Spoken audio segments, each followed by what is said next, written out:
Así que hoy estamos continuando con una serie que comencé el jueves pasado, que tiene como título ¿Cómo es Dios? Ahora, quiero ser sincero, ni todos los teólogos de toda la historia han podido responder esta pregunta. Responderla de manera cabal, de manera completa, de manera plena. ¿Quién puede explicar cómo es Dios? ¿Quién? ¿Quién lo conoce de manera tan personal, tan íntima, en cómo es Él, en verdad, como para poder explicarnos a nosotros cómo es Él? O sea, en realidad Dios, para que alguien pueda entender cómo es Dios, quién es Dios, debería haber alguien igual a Dios, a quien Dios pudiera revelarse tal cual como es. Debería haber un igual a Dios, a quien Dios pudiera contarle, mostrarle, revelarle cómo es Él. Ahora, si existe alguien en el universo que se iguale a Dios, entonces ese Dios no es Dios. Entonces, por lo tanto, estamos tratando de contestar una pregunta que la hacen los chicos cuando son chicos, la pregunta que los filósofos vienen haciendo desde tiempos inmemoriales y la pregunta también que los creyentes nos hacemos y la pregunta que se hacen todos los que practican alguna clase de religión: ¿cómo es Dios? Ahora, no, en esta serie que comenzamos el jueves pasado, bueno, es un intento de querer dar una respuesta, de contestar una pregunta que no tiene una respuesta. No tiene una respuesta. O sea, ¿en qué sentido estoy diciendo que no tiene una respuesta? Estoy diciendo que si nosotros queremos saber cómo es Dios tal cual Él es, no hay respuesta para esa pregunta. Ahora, si nosotros queremos saber, conocer lo que Dios ha revelado acerca de sí mismo, sí hay respuestas.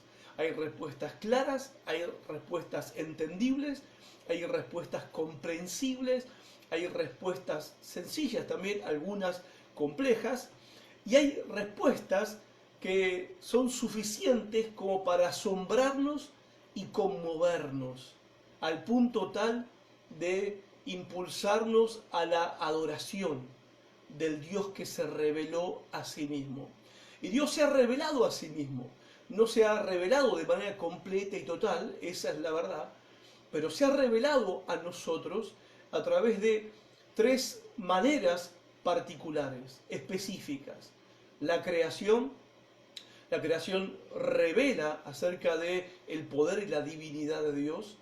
Nos dice que detrás de lo que existe hay una mente inteligente y un ser poderoso que ha creado todo lo que nosotros podemos ver, mirar, tocar, oler, lo que nuestros sentidos nos transmiten a nosotros, lo que nuestra mente inteligente al contemplar lo creado hace la pregunta lógica: si esto existe es porque hay una causa.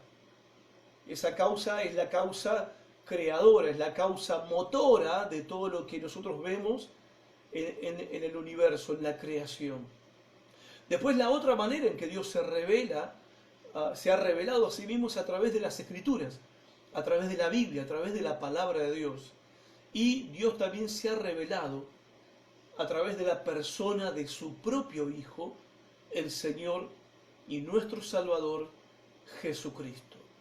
Entonces nosotros estamos ahora en esta aventura apasionante, en este ejercicio de conocimiento, de investigación, de aprendizaje que le hace tan bien a nuestra alma.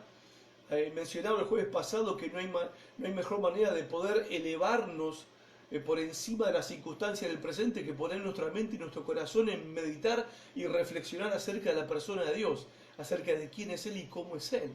Y en eso estamos.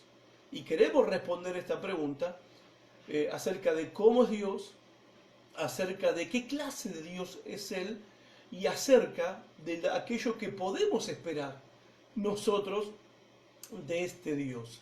Así que te invito a que te quedes ahí del otro lado y también que compartas este mensaje, este video, a otros que también quieren conocer y quieren saber esto de lo que vamos a hablar hoy en esta tarde. Ahora, para esto vamos a ir al Salmo 90. El Salmo 90 no, es un salmo, ¿saben? Es el salmo más antiguo de la Biblia. El salmo más antiguo de la Biblia no es el Salmo 1. Los salmos no están escritos de manera cronológica.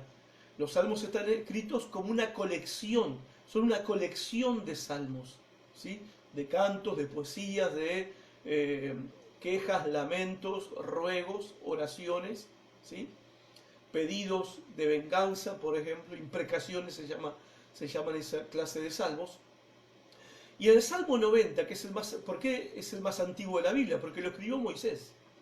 Y nosotros conocemos a los salmos como mayormente escritos por David. Pero antes de David vivió Moisés, muchos siglos antes de David, y Moisés fue el que escribió el Salmo 90, y se cree también que él escribió el Salmo 91. Por lo tanto, el Salmo 90 es el más antiguo de la Biblia, y se estima, si lo escribió Moisés, que estamos hablando de que este salmo fue escrito allá por entre el 1446 y el 1406, entre esos 40 años, fue escrito este salmo, 1446-1406 antes de Cristo. Estamos hablando de aproximadamente 3500 años desde nosotros hacia Moisés. Este salmo fue escrito hace 3500 años, desde nuestra época, desde nuestro momento en el que estamos nosotros ahora. Y se cree que este salmo fue escrito en ocasión de que los dos espías que habían ido a espiar, a reconocer la tierra prometida, vuelven al pueblo que está en el desierto con un informe negativo. Un informe negativo de cómo era, no de cómo era la tierra era buena, fluía la leche y la miel, era una tierra de bendición, pero obviamente había enemigos, había pueblos que vivían en esa tierra mucho más fuertes, más poderosos que el pueblo de Israel.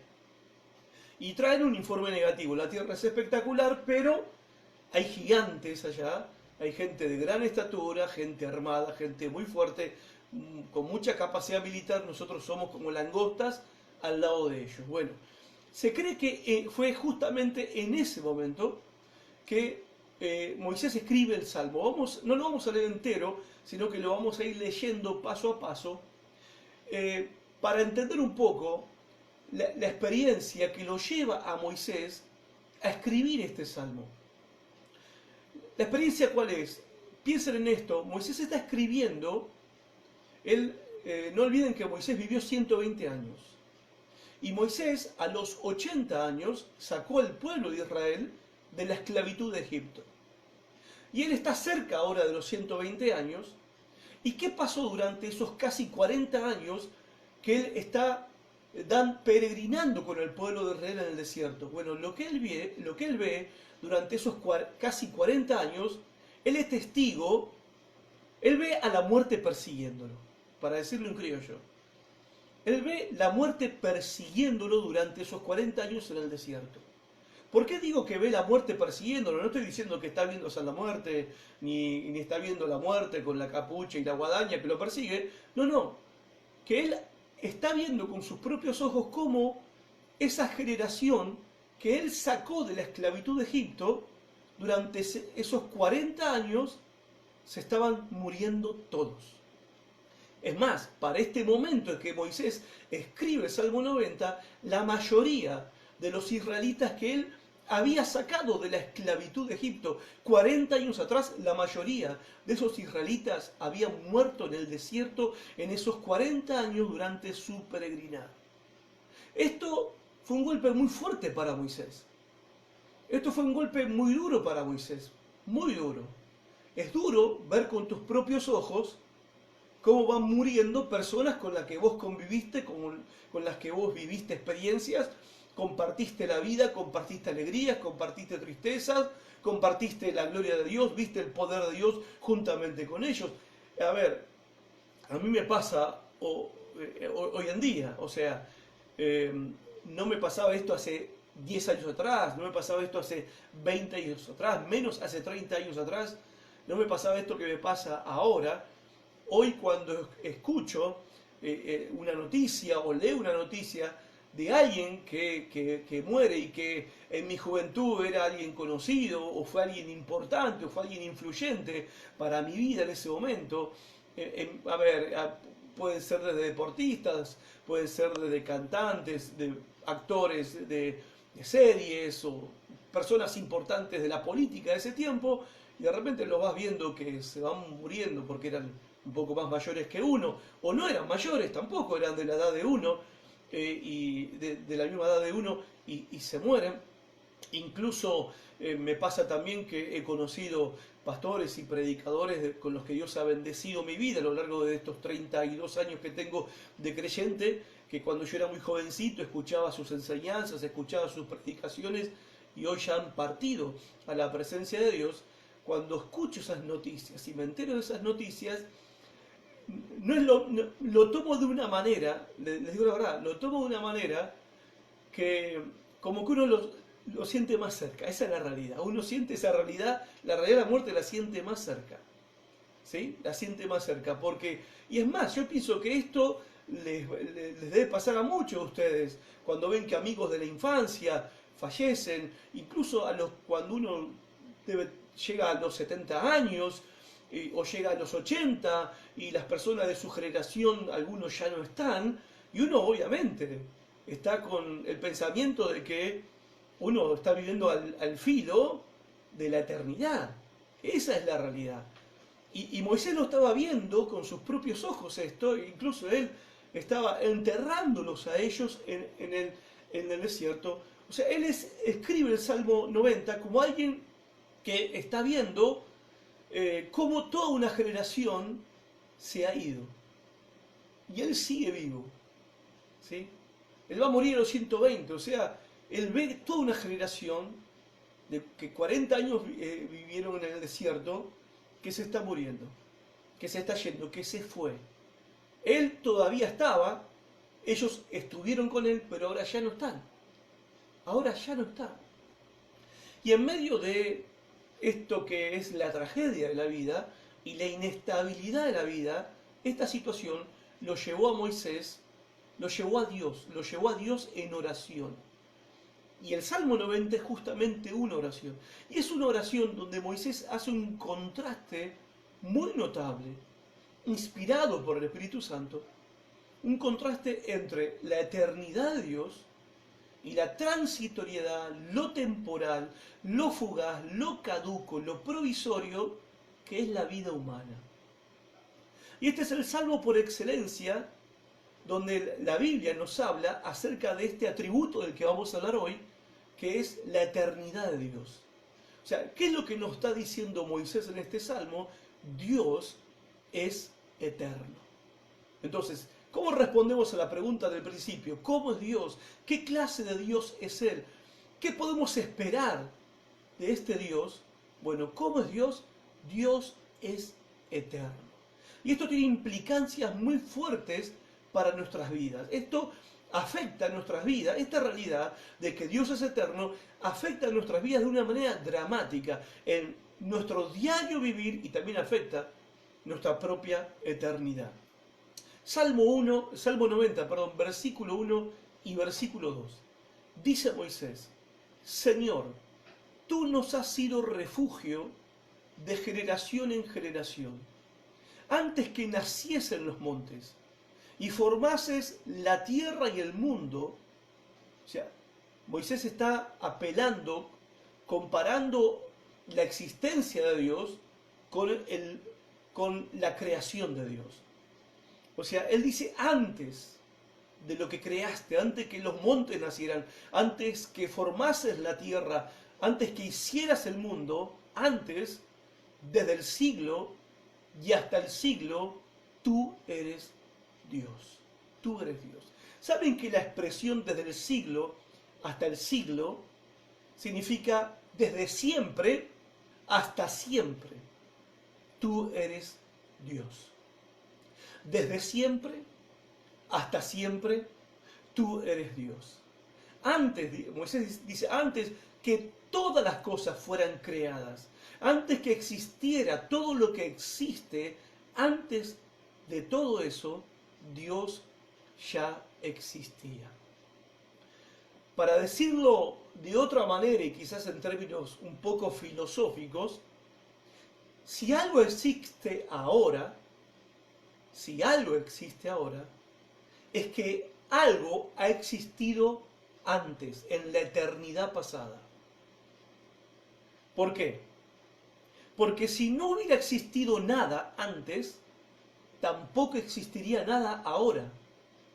Porque si antes de lo que existe ahora, perdonen si me puse un poco filosófico, pero tengo que explicar esto, si algo de lo que existe ahora, algo de lo que existe ahora no sería posible si algo no hubiera existido antes. No puede lo que hay ahora, lo que existe ahora, venir de la nada antes. Porque la nada produce nada. La nada produce nada. Entonces, si algo existe ahora, entonces, por lo tanto, mejor dicho, por lo tanto, algo o alguien existió antes. Bueno, Moisés dice que ese alguien es Dios. Ese alguien es Dios. Perdón. Ahora, que Dios haya existido antes de todo lo que existe no es muy difícil de entender y de comprender. Pero escuchen, pero que Dios existe en el principio y también existe al final, al mismo tiempo, no es muy fácil de entender. Dios es eterno. Significa que Dios existió antes, Dios va a existir después, siempre va a existir, pero Dios existe antes y existe después al mismo tiempo. Vos me dirás, ¿cómo es eso? No sé. Pero justamente es lo que la Biblia revela, lo que la Biblia enseña. Miren lo que dice Isaías 46:10. Dice Dios, acá está hablando Dios. ¿Qué clase de Dios es este? Bien, bueno, dice, yo anuncio desde el principio lo que viene después y desde el comienzo lo que aún no ha sucedido. Yo digo, mis planes se realizarán y todos mis deseos los llevaré a cabo. Repito, Dios dice de sí mismo qué clase de Dios es Él. Él es el Dios que anuncia desde el principio lo que viene después, desde el comienzo lo que todavía no sucedió, lo que todavía no ocurrió. Nosotros somos los que esperamos que el sol salga mañana, pero Dios no tiene necesidad de esperar nada, porque para Él lo que va a suceder ya sucedió. Dios está en el principio, Dios está en el futuro, Dios está en el presente, porque Dios es eterno. Y el pasado, el presente y el futuro, para Dios es el hoy, es el presente. Él está presente en el pasado, está presente en el presente y está presente en el futuro. Esto es lo que significa que Dios es eterno, lo que la Biblia nos enseña. Dice Isaías 40:28, ¿acaso no lo sabes? ¿Acaso no te has enterado? El Señor es el Dios eterno, creador de los confines de la tierra, no se cansa ni se fatiga y su inteligencia es insondable. Ahora, déjenme explicarles un poco el significado en el hebreo de esta frase, de este nombre de Dios, Dios eterno. La palabra eterno ahí en hebreo es la palabra olam. ¿Cómo suena? Olam. Todo junto, olam. Ahora, ¿saben qué significa el significado de esta palabra en hebreo? O sea, cuando dice Dios, el Señor es el Dios eterno, está diciendo el Señor es el Dios olam.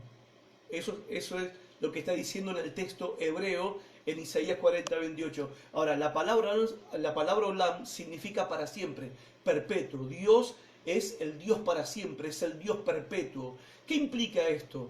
Esta palabra tiene una implicancia para nosotros de que obviamente nuestra mente limitada, incapaz y finita no puede llegar a comprenderlo o entenderlo, pero esto es lo que la Biblia revela. La palabra olam implica que existe un pasado infinito en el que Dios existió y un futuro infinito en el que Dios existe. al mismo tiempo. Yo sé que parece un rompecabezas, un rompedero de cabeza, pero es justamente, obviamente, es un rompedero de cabeza. Miren lo que dice Job 36:26. Dice, he aquí Dios es grande y nosotros no le conocemos. Y esa es la realidad. Dios es grande y nosotros no le conocemos, ni se puede seguir la huella de sus años. O sea, los años de Dios son innumerables, no se pueden contar y son interminables, no tienen fin. O sea, no se puede contar. C.S. Lewis, el famoso escritor y filósofo inglés, que ya falleció, él dice, hace una ilustración para poder entender un poco lo que nuestra vida significa en la eternidad. Él dice, imagínense una hoja de papel infinita, infinita, que no tiene fin, infinita. ¿Te puedes imaginar eso? Una hoja de papel que no tiene fin. Ok, en esa hoja de papel, hace una rayita con tu lapicera. Bueno, esa es nuestra vida. Y Dios, ¿sí?, está más allá de todo eso. Y Dios está en el principio, Dios está en el presente y Dios está en el final. ¿Por qué? Porque Dios es eterno. Entonces, ¿qué significa, para resumir, que Dios es eterno? Básicamente dos cosas. Primero, Dios nunca tuvo un comienzo. Nosotros venimos de alguien, ¿sí?, de nuestros padres, que a la vez vienen de nuestros abuelos, que a la vez vienen de nuestros bisabuelos, que a la vez vienen de nuestros tatarabuelos, que a la vez vienen de Adán y Eva, que a la vez vienen de Dios. Pero Dios no viene de nada y no viene de nadie. Dios nunca tuvo un comienzo. Dios siempre ha sido. Dios no comenzó a existir. Nosotros hemos comenzado a existir. Desde el día que fuimos concebidos en el vientre de nuestra madre, 9 meses antes de nacer, de ese momento comenzamos a existir. Ese es nuestro comienzo. Pero Dios no tiene un comienzo, Dios nunca comenzó a existir, Dios siempre ha existido. Dios, como dije el jueves pasado, Dios es autoexistente, esa es una de las perfecciones de los atributos de Dios. Dios es autoexistente, lo cual también implica que Dios es un ser necesario.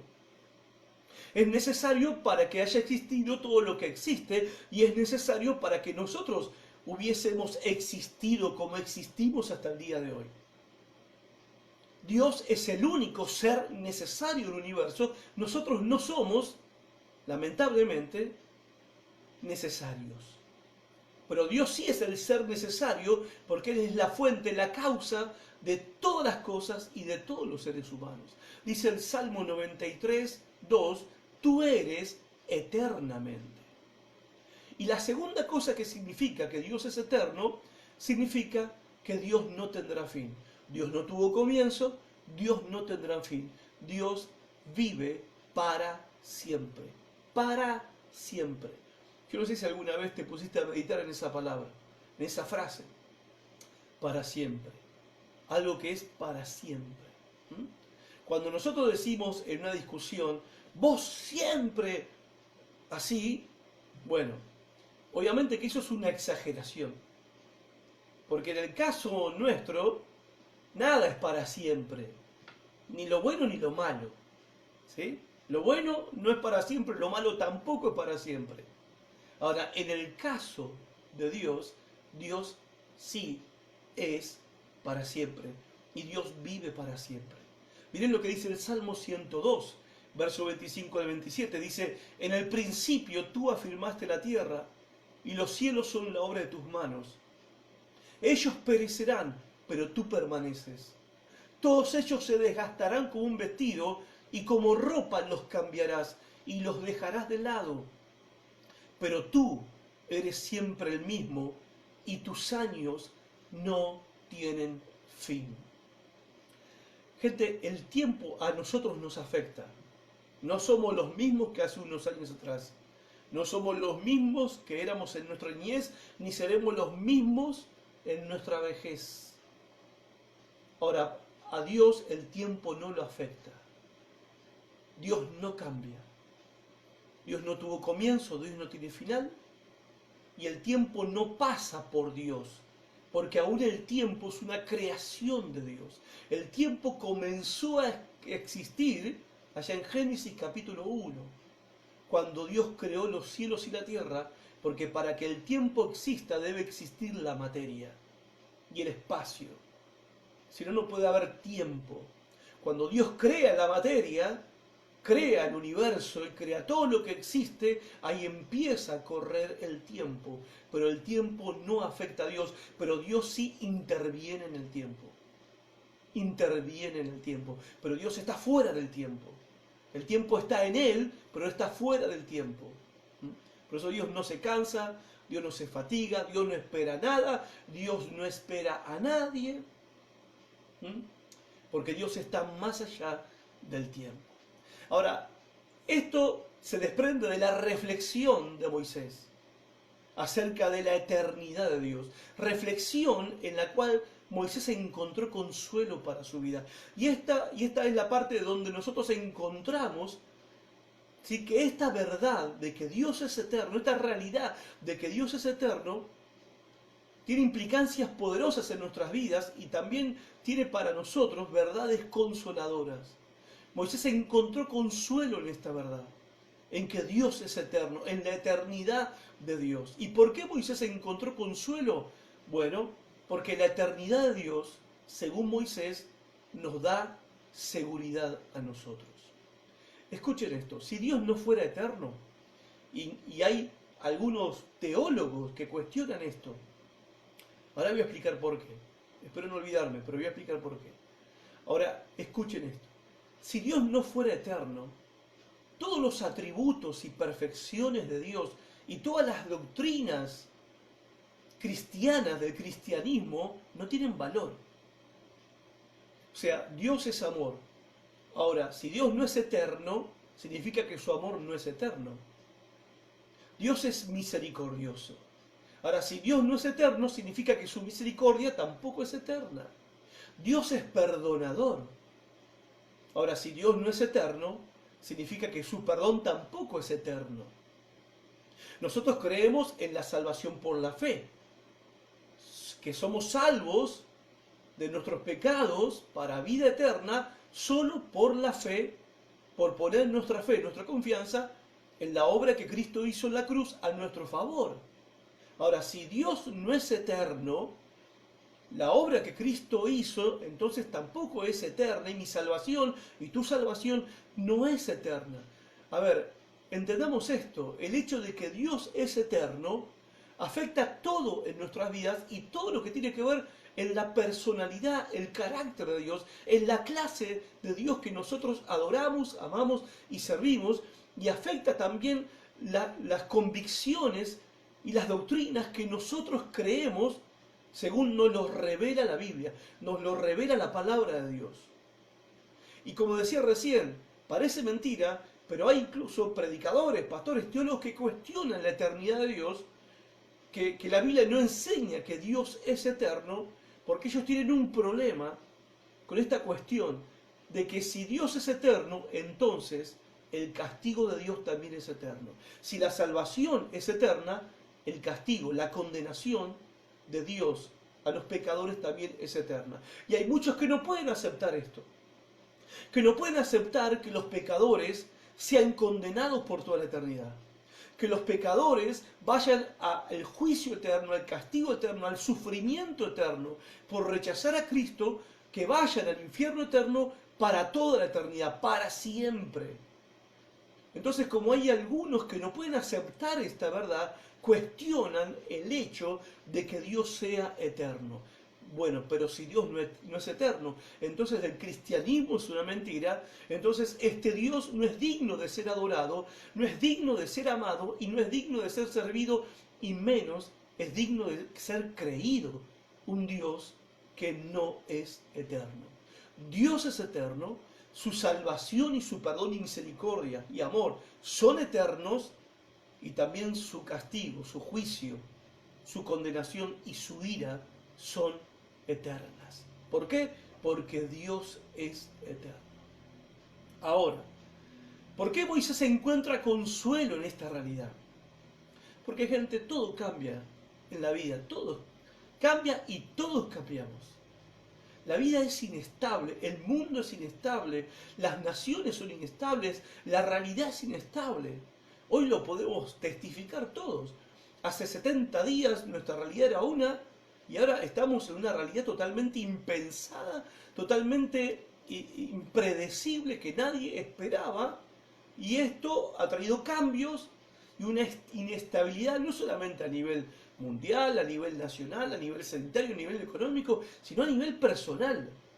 Nuestras vidas están en un estado de inestabilidad, en un estado de incertidumbre, de cambio. Y esa es la realidad de la vida. Ahora, ¿por qué Moisés encuentra consuelo en esta realidad de que Dios es eterno? Bueno, todo cambia, todos cambian, todo pasa y todos pasan, pero Dios no. Dios no, versículo 1, Señor, tú has sido nuestro refugio de generación en generación. Eso es lo que dice Moisés ante la perplejidad de la vida y de la experiencia con la que él está enfrentándose de ver morir a toda una generación con sus propios ojos.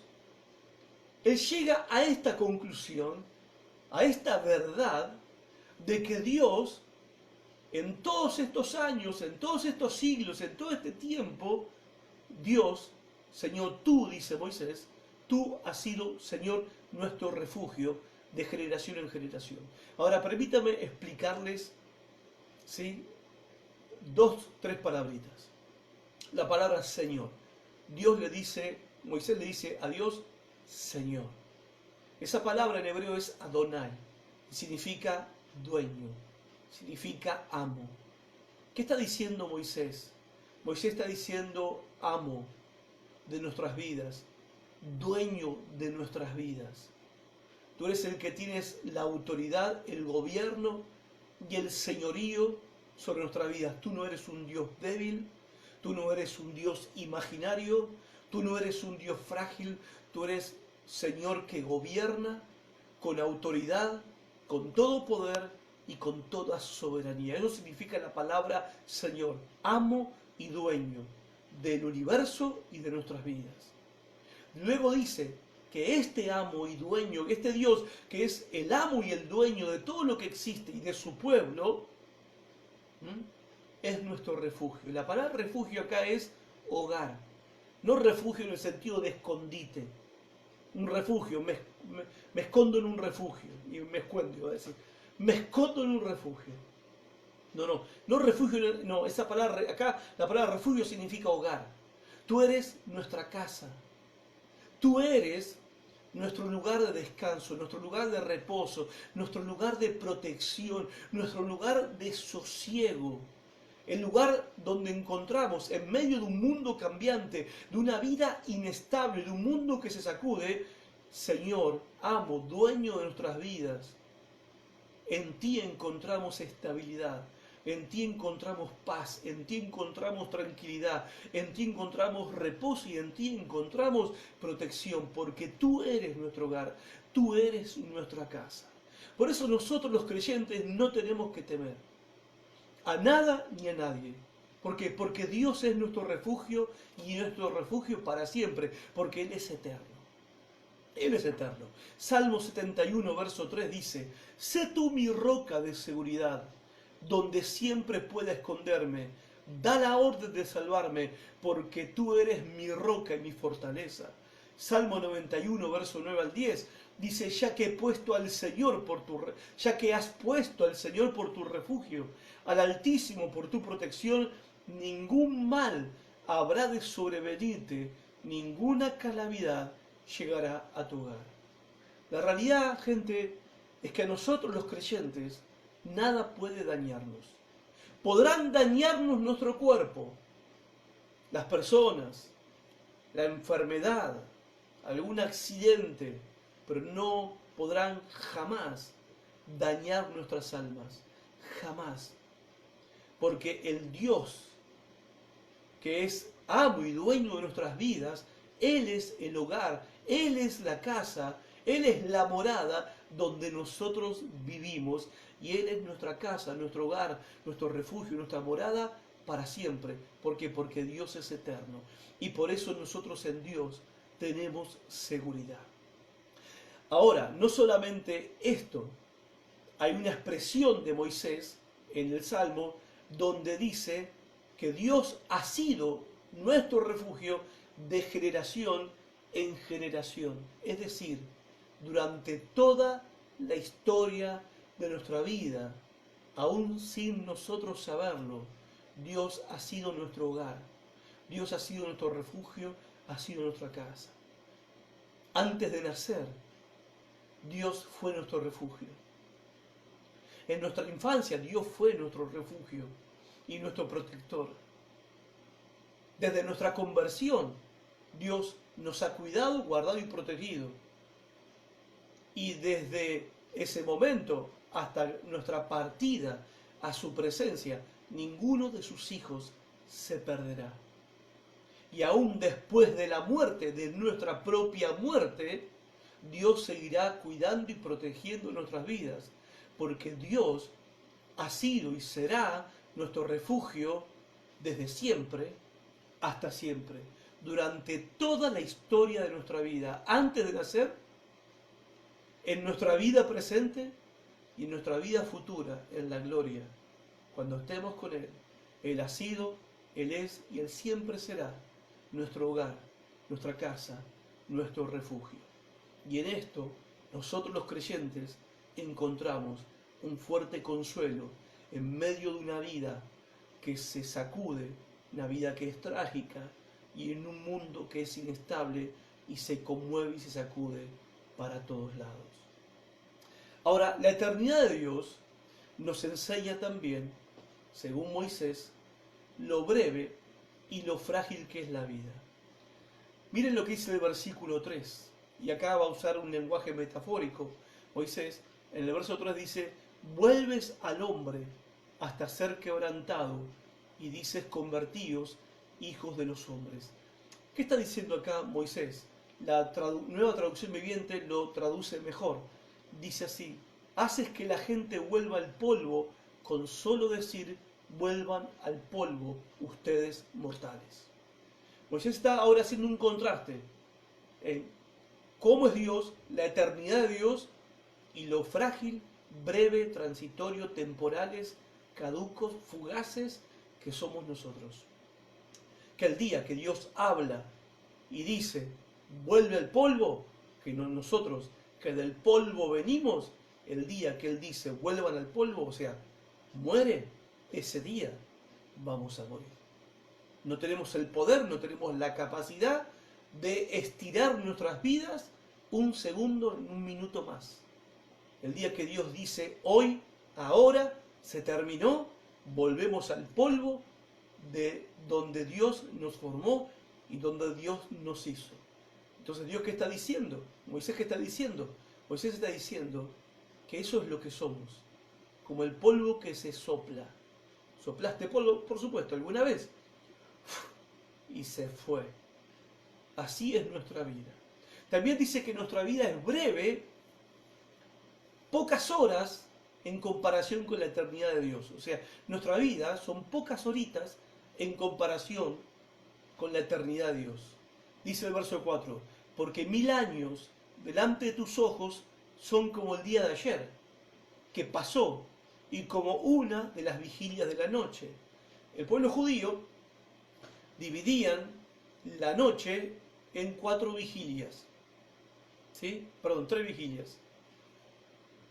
Vigilias que eran 4 horas, ¿sí? O sea, el atardecer, con el atardecer, cuando digo la noche, estoy hablando cuando cae el sol. Ellos tomaban la caída del sol hasta el amanecer y lo dividían, ¿sí? Primera vigilia, segunda vigilia de la noche. Bueno, lo que está hablando acá Moisés, una vigilia de la noche son 4 horas, 3-4 horas, ¿sí? Que para Dios, nuestra vida, Dios es eterno, y para Dios, nuestra vida son como 4 horas. Esa es la realidad de nuestra vida, lo temporal, lo breve que es nuestra vida. Así de breves somos. Yo sé que no es un pensamiento muy agradable, pero deberíamos pensar en esto. Moisés pensó en esto en un momento tan duro como el nuestro. que también estamos viendo la muerte a nuestro alrededor. Y estamos queriendo también evitarla. Y queremos también que nuestra familia no sea tocada por la muerte. Y escuchamos todos los días informes de los muertos en nuestro país, de los muertos en el mundo. La muerte está a nuestro alrededor y la estamos viendo hoy en vivo y en directo. Antes era cada tanto, se murió fulano, se murió mengano, se murió un vecino. Pero ahora, en vivo y en directo, en tiempo real, tenemos la tragedia de la muerte, ¿sí?, a nuestro alrededor.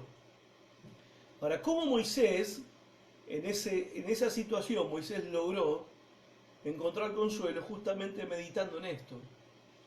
En la eternidad de Dios y en lo breve, fugaz que somos nosotros. Es más, en el verso 5 dice que los arrebatas, hablando de nosotros, los arrebatas como un torrente de aguas. Dice que nosotros somos como una casa que es llevada por la inundación. Hoy veía una noticia en un diario digital, en un país de Europa, una ola golpeó sobre la orilla y se llevó todas las casas que estaban en la orilla de ese mar. No recuerdo si fue Noruega, creo que fue Noruega, no recuerdo bien ahora el lugar, en Noruega. La ola vino y se llevó las casas. Fue en un instante, en un momento, y lo que había desapareció. Y Moisés está diciendo, así es nuestra vida. Vivimos, dice también el versículo 5, dice que somos como un sueño.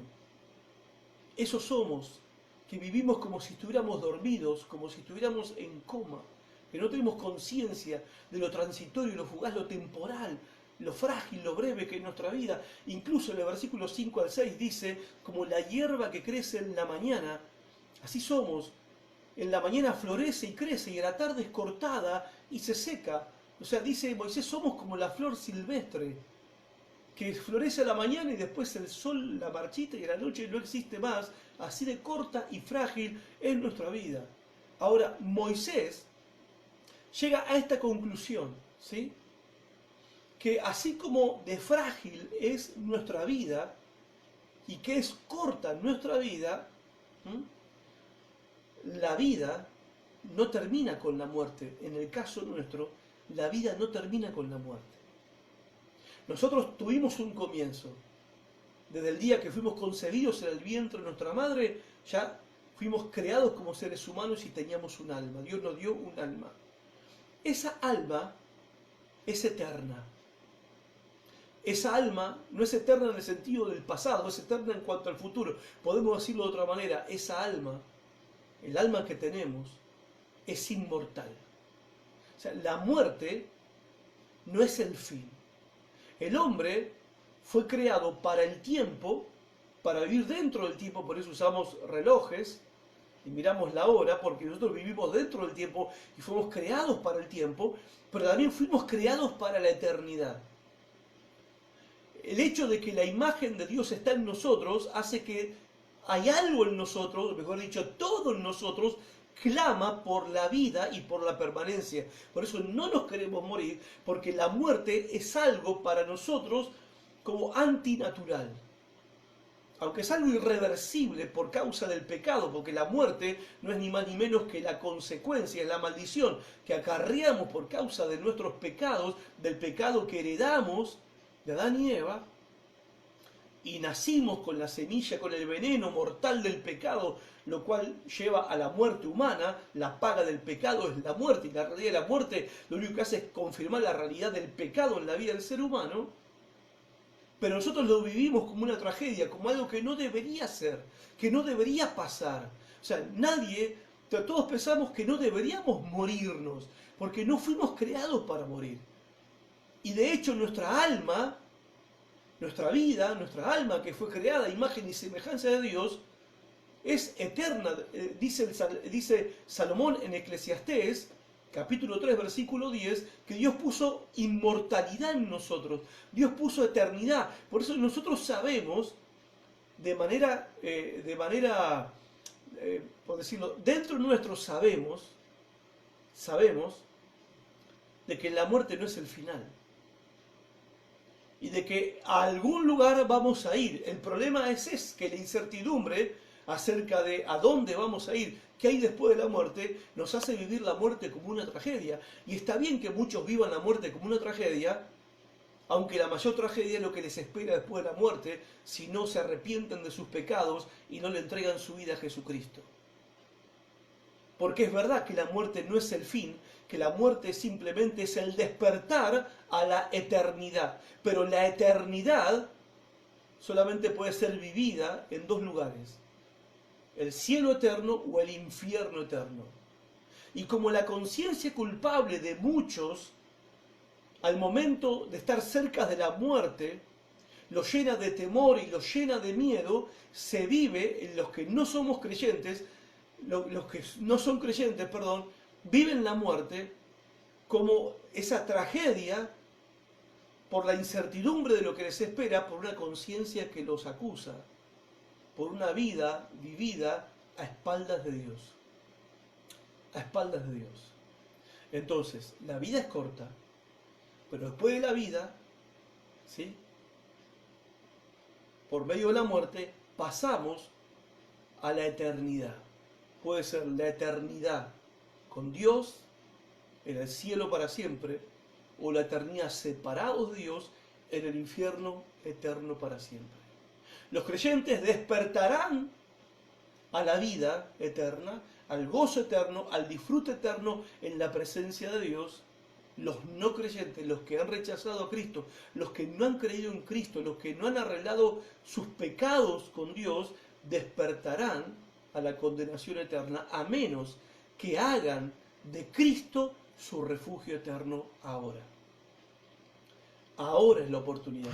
Ahora es la oportunidad de hacer de Cristo tu refugio eterno, para no despertar después de la muerte en la condenación eterna. Y Moisés nos dice, nos habla de esta realidad, ¿sí?, una realidad que nos debería dar temor. ¿Y por qué nos debería dar temor el hecho de que Dios es eterno? ¿Por qué debería darnos temor? Versículo 7 al verso 8. Dice así: porque con tu furor somos consumidos, y con tu ira somos turbados. Pusiste nuestras maldades delante de ti, nuestros yerros a la luz de tu rostro. La eternidad de Dios nos enseña a temer su ira. La ira de Dios es una ira justa, porque es la ira su ira contra el pecado, porque el pecado es un insulto hacia su persona, es una ofensa hacia su persona. Ahora, su ira no solamente es justa, su ira también es eterna. Gente, cuando Dios castiga, Dios es justo en su castigo. Toda la generación que salió con Moisés de Egipto murió en el desierto por castigo de Dios. Ninguno de ellos entró a la tierra prometida. ¿Por qué? Porque en el desierto se rebelaron contra Dios. Ni siquiera Moisés y Aarón entraron a la tierra prometida. Moisés, se recordarán, no entró a la tierra prometida porque también en un momento, al final de su carrera, al final de su ministerio, se le salió la cadena y no honró a Dios. Por ese pecado, ya cerca de los 120 años, Dios no le permitió entrar a la tierra prometida. Por un solo pecado, uno solo, Dios no le permitió entrar a la tierra prometida. Y Aarón también murió en el desierto. También murió en el desierto. Ahora bien, verso 11, Moisés, que dice: ¿quién conoce el poder de tu ira y tu indignación, según que debes ser temido? Debes ser temido. Moisés le dice a Dios: tú debes ser temido, porque ¿quién conoce el poder de tu ira? ¿Quién conoce? La respuesta es nadie. Nadie conoce de manera plena, total y cabal el poder de la ira de Dios. Nadie lo conoce. Los que hoy están en el infierno conocen algo del poder de la ira de Dios. Algo. Pero nadie lo conoce de manera plena. Ahora, porque Dios es eterno, su ira también es eterna. Por eso, gente, esos que dicen: oh, no veo la hora de morirme y irme al infierno, allá, sexo, drogas y rock and roll. Algunos piensan que el infierno va a ser como un boliche con luces que se prenden y se apagan, mucho humo, mucha cerveza, música todo lo que da y bailando con todos los pícaros del mundo y los demonitos y el diablo Satanás. Bueno, esa es una mentira, eso es falso, es una imagen falsa de lo que es el infierno. En el infierno no habrá ni siquiera un segundo de descanso para ningún alma, ninguna persona que esté ahí. No lo hay para los que están ahora, ni lo va a haber para los que están ahora y para los que van a ir a ese lugar. No hay manera en el infierno de que sea aplacado, menguado o amortiguado el sufrimiento. No hay manera. En el infierno no hay ni siquiera un segundo de misericordia. No hay. Recordarán la parábola del rico y Lázaro, el mendigo. Lázaro fue al cielo a ser consolado por Dios. Y el rico, no por ser rico, fue al infierno. El rico fue al infierno por haber rechazado a Dios durante toda su vida y haber puesto su confianza en el dinero y en las riquezas. Bueno, para el rico, cuando él pidió una gota de agua para poder calmar el ardor de su sed insoportable, en la llama que lo estaba quemando y esa llama que nunca se apagaba, dice el texto bíblico, dice la palabra de Dios, que para él no hubo ni siquiera una gota que calmara el ardor de su sed. En otras palabras, gente, no va a haber en el infierno ni la más mínima misericordia para los pecadores que vayan a ese lugar. No va a haber, nunca va a haber, porque como Dios es eterno, su ira también es eterna.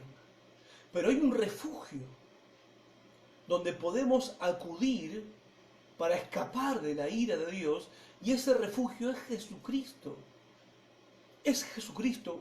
Jesucristo en la cruz murió no como un buen maestro, un mártir para mostrar, oh miren, yo doy mi vida por todo el mundo. No, no. Jesucristo muere en la cruz soportando sobre su propio cuerpo el furor de la ira de su Padre en contra de tu pecado y de mi pecado. Cristo puso el cuerpo en la cruz para soportar Él, para llevar Él en su propio cuerpo el castigo por nuestras maldades, perversidades, rebeldías y desobediencias. Por eso Jesucristo es el único refugio que los pecadores tenemos para escapar de la ira de Dios y para escapar del infierno eterno y del castigo eterno. No hay otro refugio, no hay otro nombre dado a los hombres en quien podamos encontrar salvación. Solamente Jesucristo es el refugio para el pecador.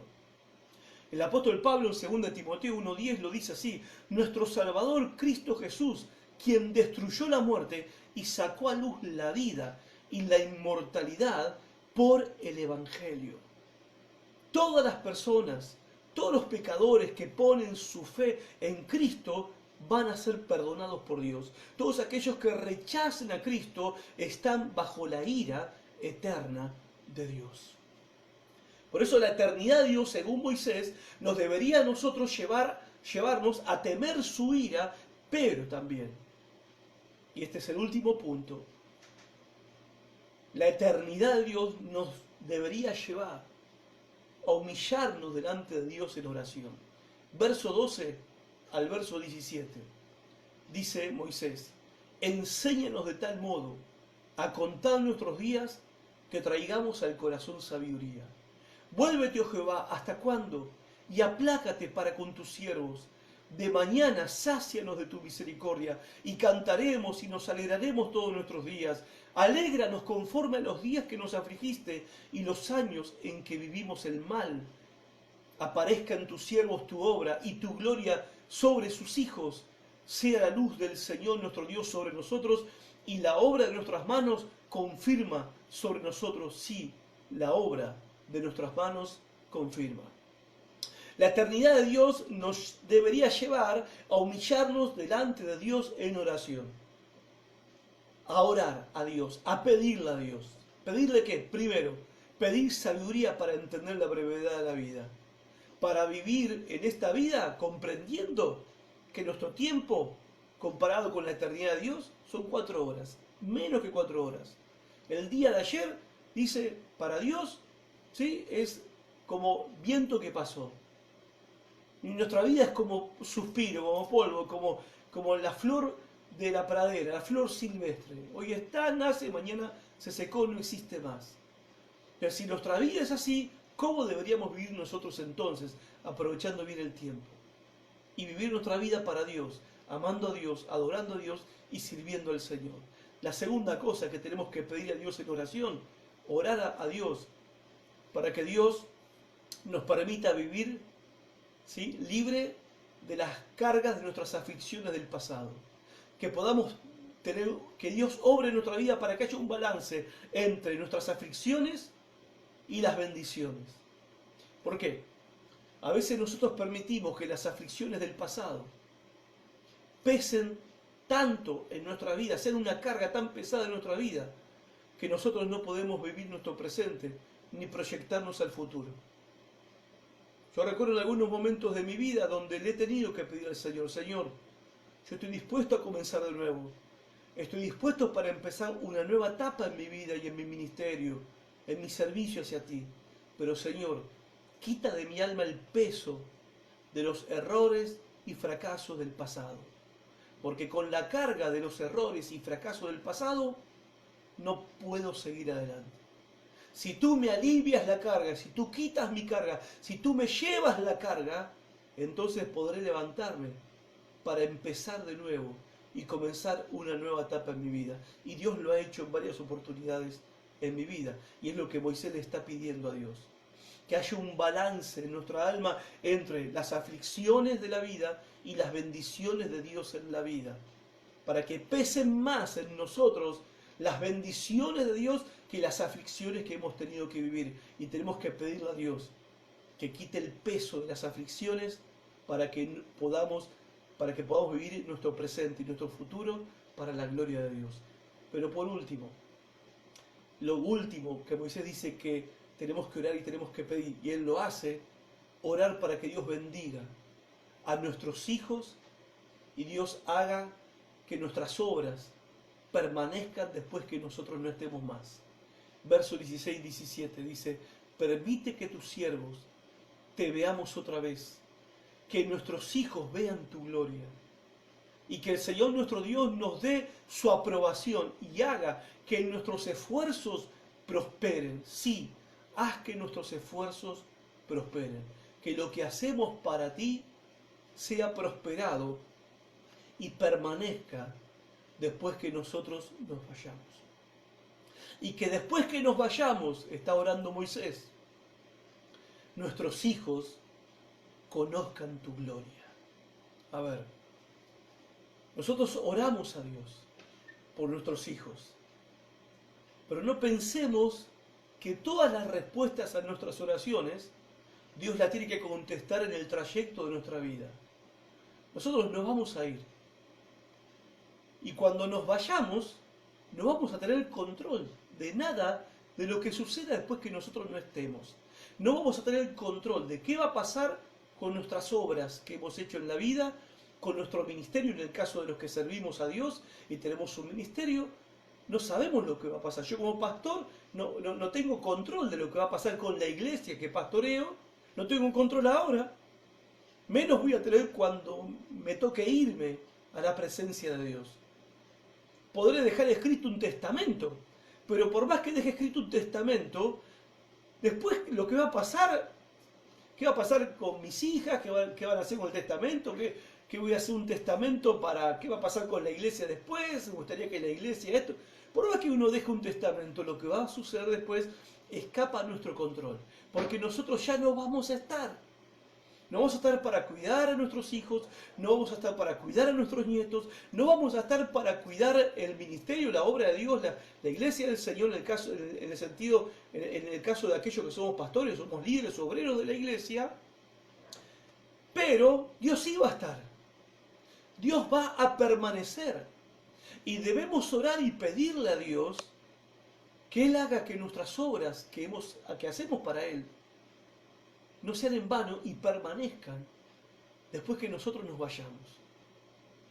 y que nuestros hijos, después que nos vayamos, estén bien con Él, vivan bien. Pero vivir bien, ¿qué significa? Que sean hombres y mujeres de bien, que sean hombres y mujeres de Dios, nuestros hijos y nuestros nietos. Yo le pido al Señor, y siempre es mi oración por mis hijas y por sus familias y por sus nietos y los hijos de mis nietos, o sea, sus hijos, mis nietos y los hijos de mis nietos, para que ellos vivan sus vidas y edifiquen familias para glorificar a Dios en las naciones de la tierra. Y oro no solamente por mis hijas y por sus maridos, oro por mis nietos y por los hijos de mis nietos y los hijos de ellos también, para que sean predicadores de la palabra de Dios, que conozcan a Dios y proclamen su gloria, para que luchen por la verdad en medio de su generación y proclamen la verdad del Evangelio en medio de su generación cuando yo ya no esté. Yo estoy orando por eso desde ahora, como he orado por mis hijas de que estaban en el vientre de mi madre, de la madre de ellas, de mi esposa, para que ellas vivan sus vidas para la gloria de Dios. Y sé que Dios lo va a hacer. Dios va a contestar mi oración. Ahora, no sé si Dios lo va a hacer en el tiempo de mi vida, pero no importa, porque Dios es eterno y Él permanece después que nosotros nos vayamos. Entonces, que su bendición sobre nuestros hijos sea perpetua y que también perpetua sea su bendición sobre las obras que hacemos hoy para que permanezcan después que nosotros nos vayamos. Y que Jesús sea el refugio eterno de ellos, nuestros hijos, nuestros nietos y los hijos de ellos, cuando nosotros ya no estemos más. ¿Y por qué se lo tenemos que pedir a Dios? Porque Dios es eterno y Él solamente puede garantizar que esto sea así. Nosotros no somos eternos, somos temporales. Nuestra alma es inmortal y nos encontraremos un día enfrentándonos con la eternidad, el día de nuestra muerte. Para terminar, Dios es eterno, vos y yo no somos eternos, pero sí nuestra alma es inmortal. Ahora, como no somos eternos, no tenemos todo el tiempo para decidirnos. El tiempo que cuenta para nosotros es ahora. ¿Decidir qué, pastor? Decidir qué vas a hacer con Cristo. Porque si no haces de Cristo tu refugio en esta vida, Cristo no será tu refugio en la eternidad. Y ahora es el momento para hacer de Cristo Jesús el Señor tu refugio, tu casa, tu hogar y tu morada. Para las tormentas de la vida presente, pero también para la eternidad futura que te espera. Cristo es el único refugio que los pecadores tenemos para escapar de la condenación eterna. Creer en Él es vida eterna, rechazarlo a Él es condenación eterna. Y solamente hay dos caminos: el camino que lleva a la vida eterna y el camino que lleva a la condenación eterna. Y para el camino para la vida eterna, la puerta es Jesucristo. Y nosotros los creyentes no tenemos que tener temor del mañana. No temamos el mañana. Dios ha sido nuestro refugio, es nuestro refugio y será nuestro refugio por todos los siglos y para toda la eternidad. Él siempre ha estado con nosotros, aun cuando nosotros no sabíamos que Él estaba con nosotros. Por eso nosotros, que lo conocemos, y aquellos que no lo conocen, deberíamos en este tiempo buscarlo a Él, invocar su nombre, porque Él es nuestra paz, Él es nuestro reposo, Él es nuestra tranquilidad, Él es nuestra seguridad y Él es nuestra protección eterna, porque Dios es eterno. Venía a Él por medio de Cristo y hacé de Cristo, este Salvador eterno, tu refugio para toda la eternidad. Gracias por estar de ese lado. Compartí este video con tus contactos en Facebook. Dios te bendiga mucho y nos volvemos a encontrar el domingo, 6:30 de la tarde, si Dios quiere. Chao.